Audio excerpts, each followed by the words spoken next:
我们的历史真的存在倒退吗？传说远古的中国是道的世界，就是《山海经》中残存的样子。然后黄帝、姜子牙、老庄、杨烈、淮南子这一尊尊大神从传说走进现实，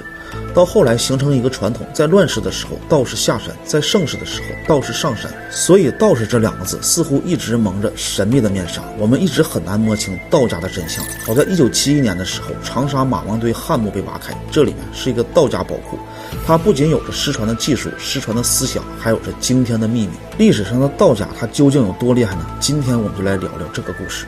我们首先看这张图，这是马王堆汉墓出土的女尸，刚出土的一瞬间，她栩栩如生，像活人一样，千年不腐。而看到现在的这个样子，是出土后氧化的结果。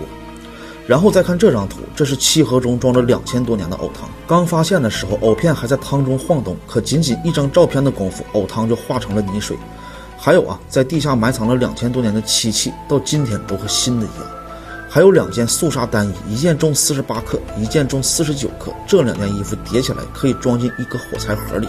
这些呢都是失传的道家技术，现在的工艺都无法仿制。后来考证出来的马王堆，它一共有3个墓穴，最大、最高、最奢华的叫做辛追墓。辛追就是我们刚才看到的那位千年不腐的老太太。最小、最矮、最寒酸的是利苍墓。利苍是帮助刘邦战胜项羽的一位道家宗师，辛追是他的一个小妾。而中间的那座是利苍儿子的墓，利姓，他是最正宗的道家形式之一。而在古籍上记载，老子姓利，名字叫利贞，后来才演化出李姓和李姓，这些都不是重点。接着我们再来看这些出土失传的技术。第一个呢，我们先看素纱单衣。在80年代的时候，国内最顶级的纺织研究所接到了任务，让他们马上复制一件马王堆出土的素纱单衣。结果复制出来的又厚又重，有260克，而正品呢只有49克。他们研究后得出结论，原材料不同，说汉墓出土的蚕丝是汉代用3棉蚕吐出来的，非常的细，而现在用的蚕丝是4棉蚕。吐出来的丝相对很粗，所以复制不了，于是又花了小10年的时间，研究所培育出来的3棉蚕吐出来的丝非常细，用仪器检测达到了正品蚕丝的粗细。然后到了1998年的时候，研究院终于复原了一件49.5的单衣。看似现代科技还是可以做到的，但是不同的是呢，汉墓出土的单衣是有衣领和袖口的，如果把衣领和袖口去掉，它只有24克，这就彻底无解了。看来除了3棉蚕以外，正品还是用到了什么失传的技术处理过，为的就是让它又轻又薄又好看。